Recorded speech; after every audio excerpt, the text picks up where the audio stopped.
कहीं किसी की एंडिंग सेटिस्फाइंग होती है तो कहीं सैड। तो यार तुमने अपने बचपन में कभी ना कभी इन भूले बिसरे कार्टून्स को तो जरूर सही देखा होगा, पर क्या तुमने कभी इनके लास्ट एपिसोड को देखा है? क्या तुम्हें पता है कि फिनियस एंड फर्ब के लास्ट समर वेकेशन के दिन पर क्या हुआ था? भाई कैसे कैंडेसी उनके इन्वेंशन को एक्सपोज करने की जगह एप्रिसिएट कर रही थी, कैसे वी बियर बियर्स के लास्ट एपिसोड के लिए मेकर्स ने अलग ही एक मूवी बनाई थी। यार चलो आज हम कुछ ऐसे ही नॉस्टैल्जिक ओल्ड कार्टून्स के लास्ट एपिसोड के बारे में जानते हैं। तो अगर तुमने अपने बचपन में इस जापानीज राजू को नहीं देखा था तो भैया क्या ही देखा था, जहाँ 1960s में जापान में रोबोट और फ्यूचरिस्टिक एनिमे दबाकर बनाई जा रही थी। वहीं ये शायद इकलौता ऐसा एनिमे होगा जिसमें आदि मानवों की डेली लाइफ दिखाई जाती थी। भले इसके ज्यादा एपिसोड्स नहीं थे, लेकिन फिर भी इसे इंडिया में काफी ही ज्यादा पसंद किया गया। हर एपिसोड में रोजाना ही ये निठल्ला गॉन और उसके बाबूजी शिकार के लिए निकलते थे, लेकिन इनके नकारापंथी की वजह से हर बार ही इनकी बैंड बजाया करती। वो तो एन वक्त पर तोते चैन आकर इनकी जान बचाया करता था। इसके फाइनल एपिसोड में बुनमी नाम का एक अजनबी आता है और गांव वालों की जमीन को अपनी बोलकर क्लेम कर लेता है। वो प्लेन्स के इर्द गिर्द बाड़ी यानी फेंस लगा देता है और गोरिल्ला से जमीन जोतने और फसल उगवाने का काम करवाने लगता है, यानी कि पहली बार खेती और प्राइवेट प्रॉपर्टी का कॉन्सेप्ट इंट्रोड्यूस करता है। गॉन के पिताजी इसका विरोध करते हैं कि ये प्लेन्स किसी के बाप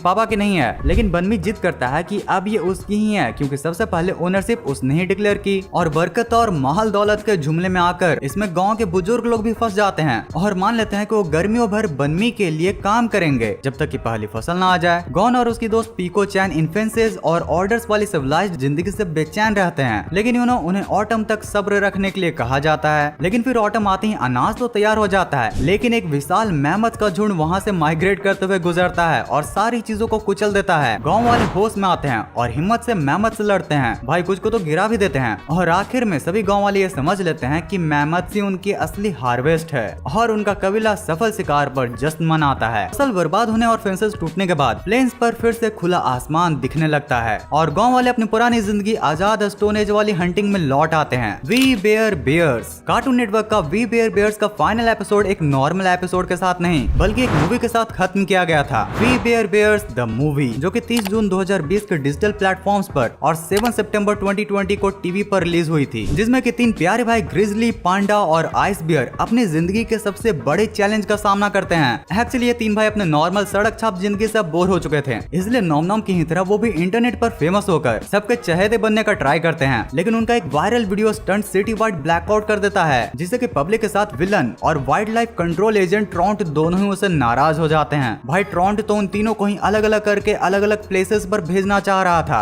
और फाइनली एक ड्रामेटिक चेज के बाद ट्रॉन्ट ग्रिजी, पांडा और आइस बियर को पकड़ने में कामयाब भी होता है, जिसके बाद उसका प्लान था पांडा को चाइना में भेजना, आइस बियर को आर्टिक में और ग्रिजी को वाइल्ड एनिमल रिफ्यूजी में रखना। पर उन भाइयों का एक ही गोल था, ब्रोस फॉर लाइफ रहना, चाहे पूरी दुनिया उन्हें तोड़ने की कोशिश क्यों ना करे। इसलिए वो सब अपने दोस्तों लाइक क्लोई, नॉम, चार्ली और बाकी कैरेक्टर्स की मदद से बियर्स की एक डियरिंग ब्रेकआउट प्लान बनाते हैं। भाई क्लाइमैक्स में तो पूरी आग लगी होती है जंगल में, जिसको कि लगाने वाले हमारे ट्रॉन्ट भैया ही होते हैं। वहीं हीरोइक मूवमेंट में बियर्स अपनी आइकॉनिक बियर स्टैक बनाकर हेलीकॉप्टर में बैठकर एनिमल्स को बचा ही लेते हैं। भाई आखिर में ट्रॉन्ट उनको रोकने की भी कोशिश करता है, पर ऑफिसर मर्फी उसे अरेस्ट कर लेते हैं और उसके मुंह में डोनट भर के उसके क्रूएल्टी का एंड करते हैं। फाइनली सभी एनिमल्स और बियर्स हेलीकॉप्टर से सेफली निकल जाते हैं। ट्रॉन्ट भैया अपने एक्शन के लिए जेल में चले जाते हैं। वहीं बियर्स की हीरोइक रेस्क्यू की न्यूज पूरी वायरल हो जाती है और अब तो पब्लिक भी उनका सपोर्ट कर रही थी। जब ग्रीजी, पांडा और आइस बियर तीनों सैन फ्रांसिस्को लौटते हैं तो उनका स्वागत होता है एक बड़े क्राउड और बहुत बड़ी चीयरिंग्स के साथ। उनको अथॉरिटीज ये भी गारंटी करती हैं कि अब से बियर्स उनके साथ आराम से रह सकते हैं। फाइनल मॉन्टेज में जो कभी आउटकास्ट थे वो बियर्स अब कम्युनिटी के पार्ट बन गए थे। फिनियस एंड फर्ब, क्या तुम्हें अपने बचपन के वो 2 बच्चे याद हैं जो कि अपने समर वेकेशन के छुट्टियों में हर दिन कोई ना कोई नया गैजेट बनाते फिरते थे? भाई मैं तो इसे समर वेकेशन में ही नहीं बल्कि अपने बचपन के हर वेकेशन एंड हॉलीडेज में देखा करता था। इसे देखकर बचपन से एक ही सवाल दिमाग में रहता था कि आखिर फिनियस के डैड कौन है, वो अपनी शर्ट कैसे पहनता है, उसका फ्रंट फेस कैसा दिखता है। खैर जाने दो, क्योंकि आज हम इन सब चीजों के बारे में नहीं बल्कि अपने इस नॉस्टैल्जिक कार्टून के एंडिंग को देखने वाले हैं। वैसे अगर तुम्हें फिनियस के इन सब सवालों पर भी आंसर चाहिए तो इस वीडियो को लाइक करके कमेंट्स में जरूर बताना। डिज्नी का फिनियस और फर्ब अपने ओरिजिनल रन को लास्ट डे ऑफ समर से खत्म करता है। ये 1 घंटे का स्पेशल एपिसोड होता है जो कि 12 जून 2015 को डिज्नी चैनल और डिज्नी XD पर साथ साथ एयर हुआ था। अब यारो जैसा टाइटल बता, यह एपिसोड स्टेप ब्रदर्स फिनियस और फर्ब की 104th and final summer vacation वाले दिन की कहानी है। बिल्कुल ग्रैंड फिनाले जैसी। दोनों सोचते हैं कि लास्ट डे सबसे बड़ा होना चाहिए, तो इसलिए वो एक अल्टीमेट इन्वेंशन बनाते हैं जिसमें उनके पूरे समर वेकेशन के डजन्स ऑफ प्रोजेक्ट्स का एक ट्रिब्यूट शामिल होता है। उधर उसकी बहन कैंडी सोचती है कि आज उसका लास्ट चांस है उन दो भाइयों को पकड़ाने का। साथ ही में वहाँ पर अपने डॉक्टर डोफिजमर्स अपने लास्ट इविल स्कीम पर काम कर रहे होते हैं,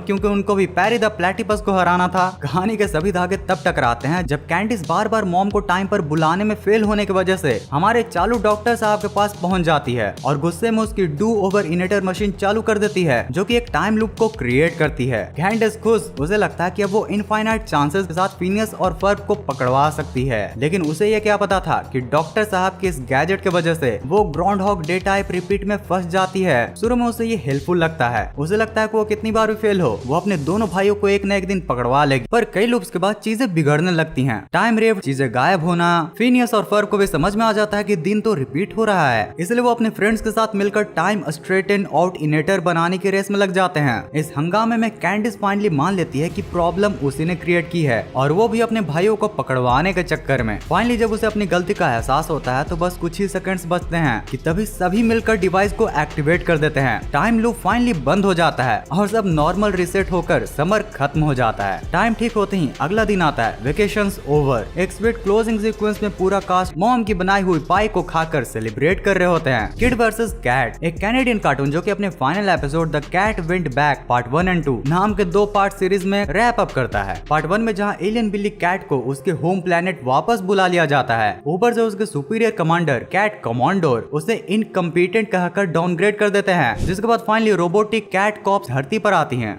हमारे प्यारे बागड़ बिल्ले को लेने के लिए। लेकिन इसी प्रोसेस के दौरान कूप, मिल्ली, डेनिस, फियोना और कुछ बच्चों को भी उठा लेते हैं और सभी को कैट नेबुला ले जाते हैं। पार्ट 2 में कूप और गैंग एलियन प्लेनेट पर कैद होते हैं और मजबूरन अपने दुश्मन कैट के साथ टीम अप करते हैं। कूप को कैट की मदद चाहिए ताकि सब लोग कैट नेबुला से भागकर सेफली अर्थ पर लौट आएं, पर वहीं पर कैट को डिसाइड करना होता है कि वो हेल्प करेगा या फिर नहीं, क्योंकि भैया हमारे कैट कमांडर ने उसे कंप्लाई करने पर बहुत सारे कैट मनी देने का वादा किया था। लेकिन आखिर में हमारा बागड़ बिल्ला हमारे दोस्तों की मदद करता है और सभी मिलकर अर्थ पर वापस आते हैं। रिटर्न के बाद कैट की पूरी स्पीसीज इंसिडेंट को कवर अप कर देती है, यानी कि सभी की यादों को मिटा दिया जाता है। फाइनली हमें सीरीज में दिखाया जाता है कि कैट को सेकंड चांस मिल गया है और जिंदगी नॉर्मल हो जाती है। कूप और कैट फिर से अपने नटखटपंती में लौट आते हैं, लेकिन अब कोई बड़ा प्लेनेट का खतरा नहीं था। इतनी बड़ी कॉस्मिक एडवेंचर के बाद भी शो पीसफुली खत्म होता है। वैसे यार इन कार्टून्स के साथ एक और कार्टून था, वही Dora the explorer. It's the logs, you dum-dums! Just hurry up and pick up the logs!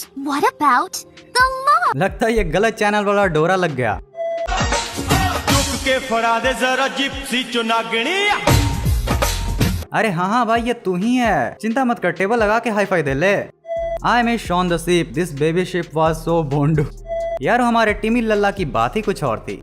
Gandhi ji के 3 बंदर, गांधी जी के 30 टोपी। బుడింగ్ పుస్కో లెడింగ్ గ్లాస్కో కాట్రవెల్లో జలగంట్రో చూసుకో ఇందులో ఏమి ఉందో। तो यार आज के इस वीडियो के लिए इतना ही था। अगर तुम्हें ऐसे ही ओल्ड नॉस्टैल्जिक कार्टून्स पसंद हैं तो तुम्हारे लिए ये वाली स्पेशल वीडियो, और अगर इसे देख लिया तो फिर तुम्हारे लिए है ये वाली वीडियो। अब इस पूरी वीडियो को यहाँ तक एंड तक देखने के लिए दिल से thanks for watching this entire video.